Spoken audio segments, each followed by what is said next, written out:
fact, someone got in touch a little bit earlier there from Dorset to say that they take their knobs very seriously down there.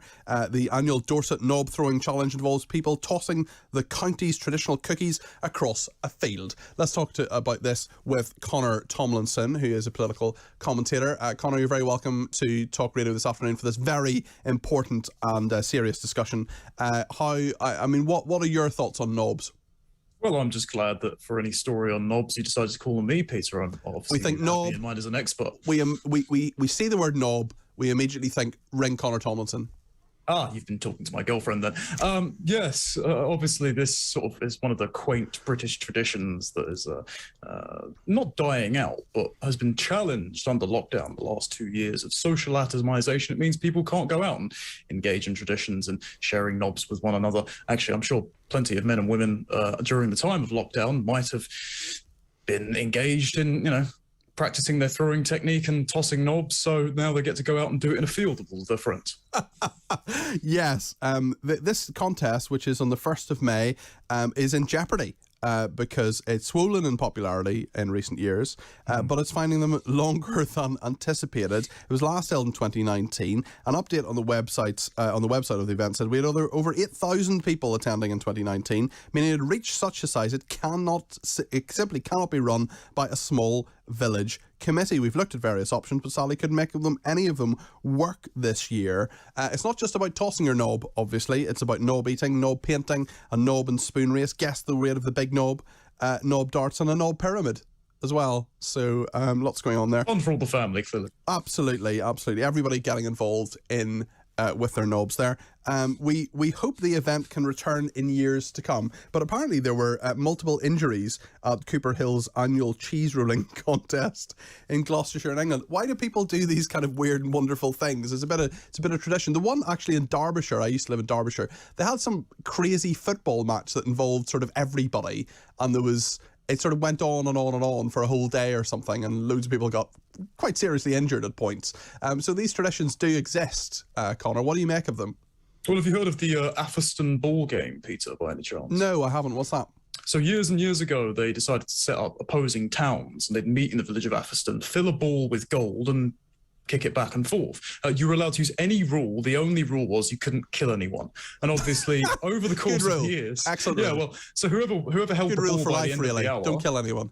Yeah. So, well, obviously, we've had magistrates just on the show, and I'm sure they'd echo that sentiment. The ball was filled with gold, and whoever would hold the ball at the end of the hour would get all the gold. In 2018, I believe there were so many injuries that they had to adjust the rules of the game, make the ball less heavy, take the gold out, make it so that you couldn't cause too much property damage, because it used to be the entire village would be the range, but now it's only kept on Main Street. But every year, there's ambulances on standby, because in 2019, some bloke got his ear torn off. I believe it's going ahead this year after 2 years of it not being done under lockdown. Why do people take part in these things, honestly? I mean, if you're going to get your ear torn off, for goodness sake, flip it out. Well, I think they've actually reduced the cash prize down to about £25 now. So you're basically punching each other in teams for a full hour with the possibility of grievous bodily harm for about 25 quid. Would you do that? Probably not, because my knees are bad enough as it is, so I don't fancy jumping in a mosh pit for a big inflatable ball. It kind of gives me PTSD of my school PE lessons. I just don't understand why people do this. The other one, of course, which is there's one in Spain about throwing tomatoes at one another as well. I think that's in Catalonia. I mean, there are a number of things, obviously bullfighting and running of the bulls and so on, that I absolutely can't condone because it's animal cruelty, and I'm against that completely. It's interesting, the throwing the tomatoes and so on. I mean, people just like to sort of let go a bit and do these kind of slightly crazy traditions from time to time, don't they? What do you think's behind that?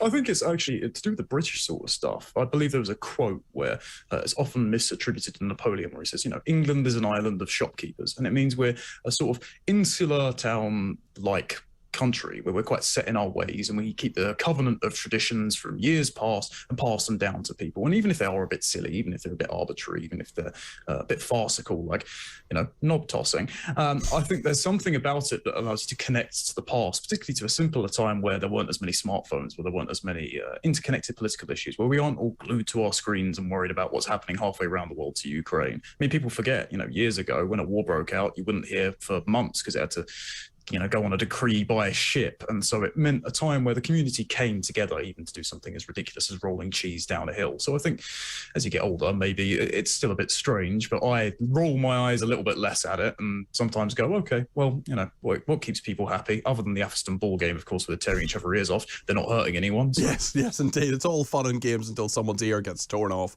Connor Tomlinson, thank you so much for your thoughts on that.